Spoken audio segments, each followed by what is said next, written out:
Welcome to the fourth quarter. Today we're going to be grading every big free agency move from the first couple days of free agency, giving our grades, takes, and analysis on them. So if you like more content like this, NBA, MLB, and NFL, make sure to leave a like and subscribe, and let's get into it.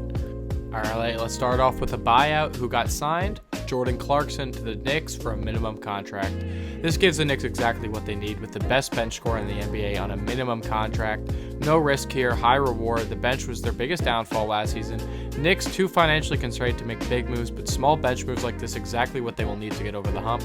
I'm going to give it an A-. The ceiling of Jordan Clarkson's not like anything insanely crazy, but for the price they get him for and what he provides for them and what they needed, I think everything is perfect in that department. Not the best defender, but I think their bench defense isn't really an issue, so I'm going to give it an A- for the Knicks.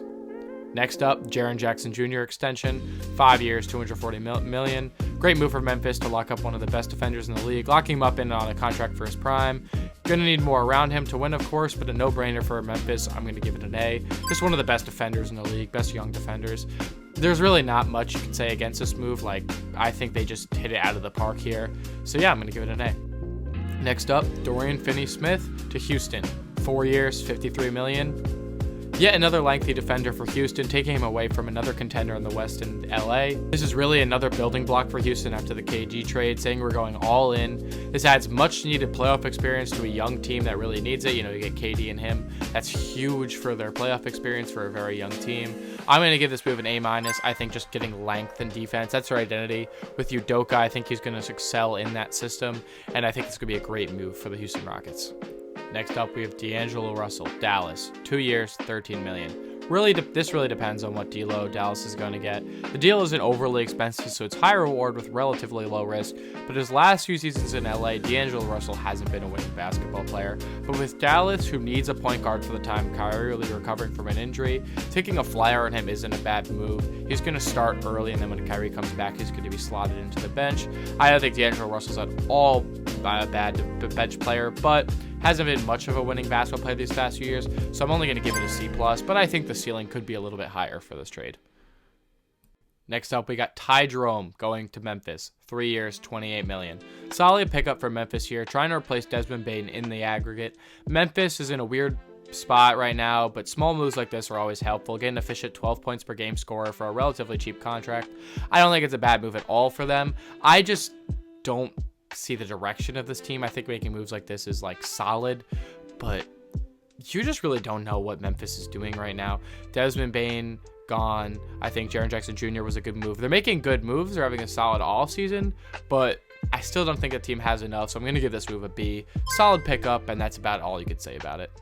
Denver gets back a big piece of their championship team with Bruce Brown, who definitely has taken a step back since going there last. Being in Denver is kind of something that they're hoping he could get back to what he was. He's been hopping around. He was in Toronto. He's on a few teams these past few years.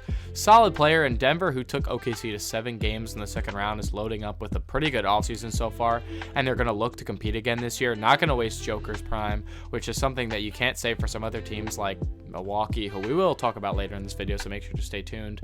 But I think Denver is making sure not to waste his prime, and I think solid moves like this is exactly what Denver needs to be a championship team yet again.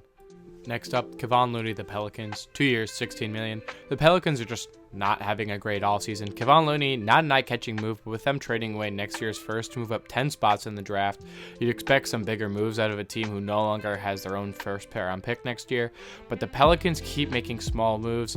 I think this team is just kind of dead in the water right now. I don't know what they're doing. I think their GM should be fired, in all honesty. Kevon Looney is not a bad pickup by any means, but you just expect more out of a team. This is less about the Kevon Looney signing and more about the Pelicans' direction as a whole. I'm going to give this a C for the move itself, but I just want to talk about the Pelicans and how little direction they have. Luke Kornet to the Spurs, 4 years, $41 million. Luke Kornet, who earned a big payday in the series against the Knicks, where he showed the importance of having a guy like him in a playoff series, is exactly the type of guy young Spurs team needs.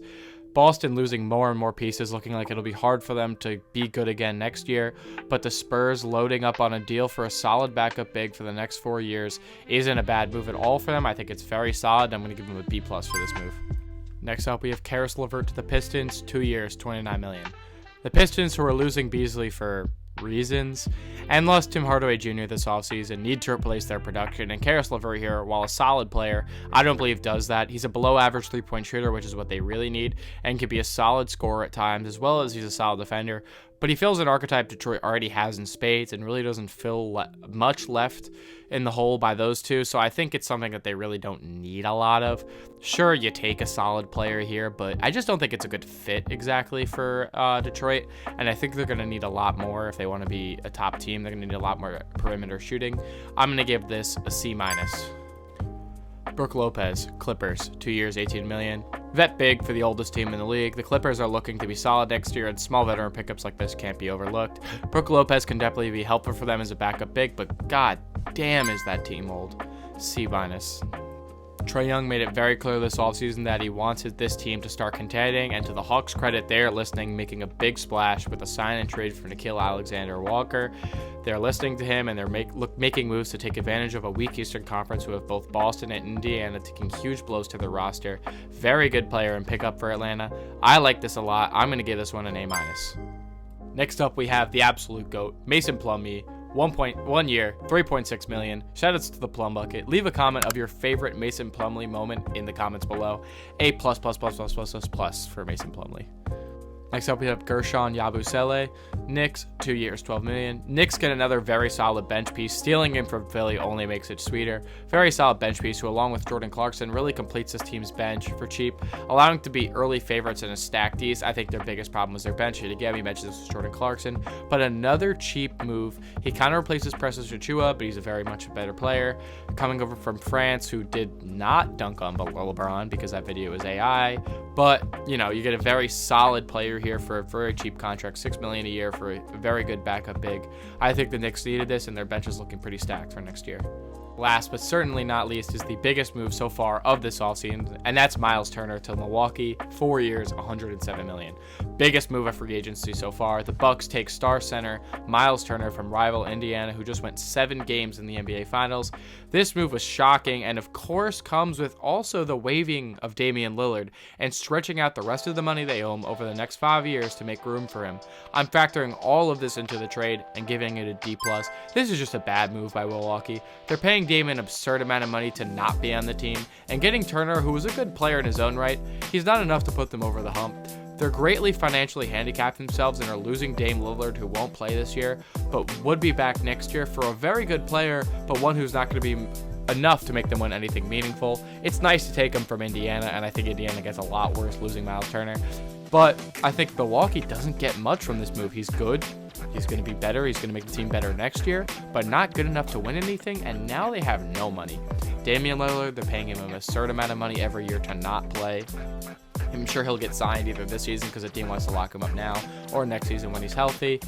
But Milwaukee, really, I think they sold with this one. I think Dame is just, they're paying him too much to not be on the team, and I think they have no money, no financial flexibility, and Kuzma, Giannis, and Turner is not enough to win a championship. Thank you all for watching. This was free agency grades by the fourth quarter. If you enjoy more MLB, NBA, and MFL stuff, please leave a like and subscribe. It really helps out the channel. Trying to grow to 1,000 subs by the end of the year, so any help towards that would be greatly appreciated. So have a great one.